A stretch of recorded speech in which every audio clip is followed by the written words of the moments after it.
Hey, what's up guys? Cameron from the Battlefield here with some attack boat and attack jet gameplay. Now, at the beginning there's only a little bit of attack boat gameplay, but I will talk about it a little bit and release a video specifically on the attack boat. But for the main part, this video will be on the attack jet.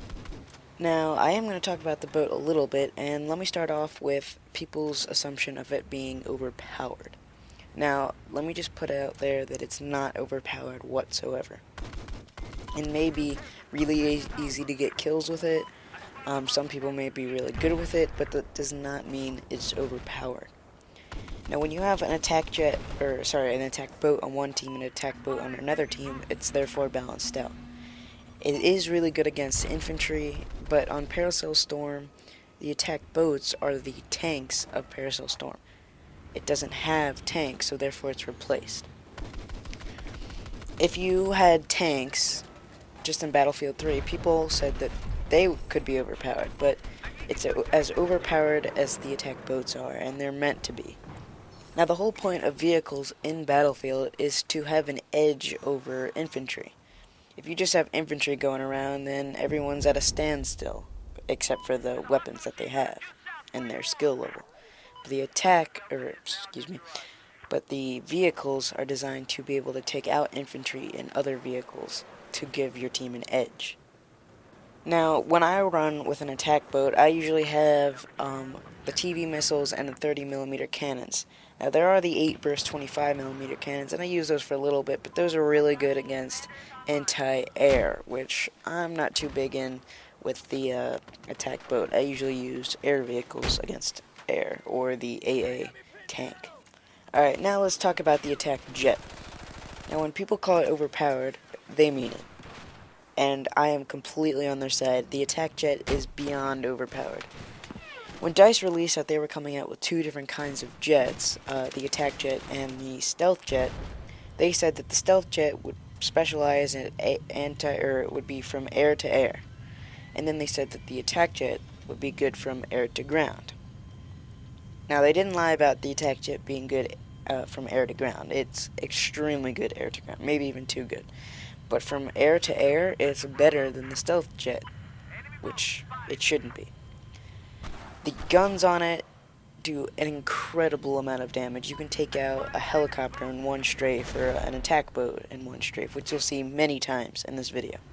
Now, I don't do too many air-to-air battles with the attack jet in this video, but I do have some other clips where I just dominate in the air, killing many helicopters, stealth jets, other attack jets, and tanks all in the same game, getting 20 kill streaks in the attack jet. Now, this is one thing that really is going to need to be fixed. Now, DICE cannot really just let this one slide and let the stealth jet just be the unwanted aircraft. They have to do something with the attack jet. They either have to get rid of some of its power against other aircraft, or they're just going to have to make the stealth jet more powerful. Now, it seems that any vehicle in Battlefield with attack in front of it would be good, but that's not quite the case. They did decrease the power of the attack helicopter, which in Battlefield 3, if you had one of those, you pretty much dominated the battlefield. However, in Battlefield 4, you can be taken out by other attack jets, or by attack jets, attack boats, anything. And if they made the attack jets and as well as the attack boats as vulnerable as the attack helicopters are now, I think the game would be much more balanced out.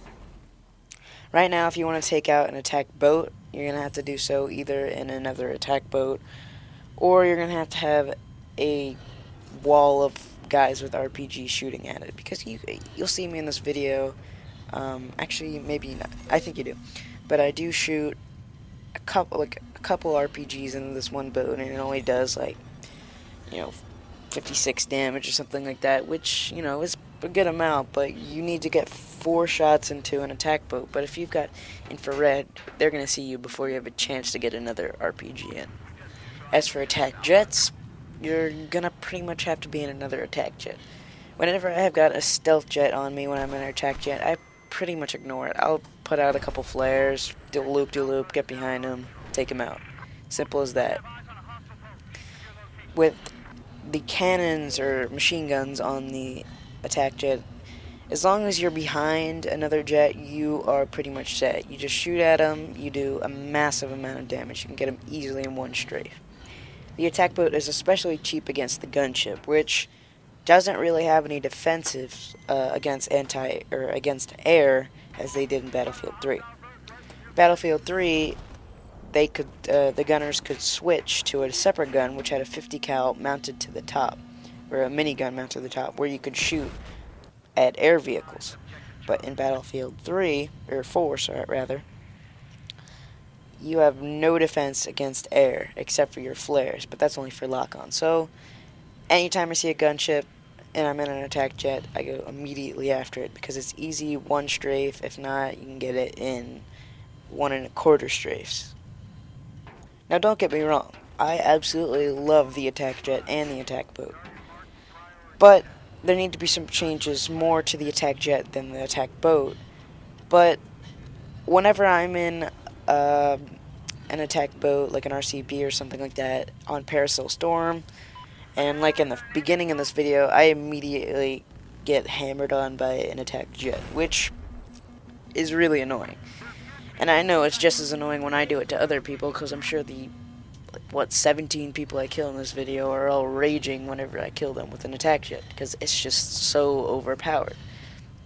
Now, until the patch for the attack jet or the stealth jet gets more powerful, I will continue to use it, because might as well use what the game gives you. Just remember, guys, just like in Battlefield 3, a lot of the weapons changed got either nerfed or they got brought up in power. Just like the DMRs really need to get upped in power. There's no incentive to use them at all. And that's the same thing for the attack jet and the attack boat. I know the attack jet's going to be in some way changed or buffed. The attack boat may or may not. I doubt it will, but it's possible. But it's one of those things that nothing is ever set in stone in Battlefield. They can always be changed. Now, DICE is working on around the clock right now because the game's relatively new and it's still getting a lot of information. Now, I'm sure they're really mainly working on the netcode errors right now because, as you'll see in the later end of the video, I start rubber banding again, which hasn't happened in a while since the update, but it's obviously still present, and server crashes are definitely still present as well. So yeah, take attack jets and attack boats with a grain of salt, because anything can be changed. Alright, that's about it for this video, guys. If you enjoyed, please give it a thumbs up, maybe even subscribe. If you want to check out my latest video about the MTAR, you can do so by clicking the link in the end of the video. And if you want to see a video on the attack boat by itself or the L85A2, just like the video. So yeah, thanks for watching and bye.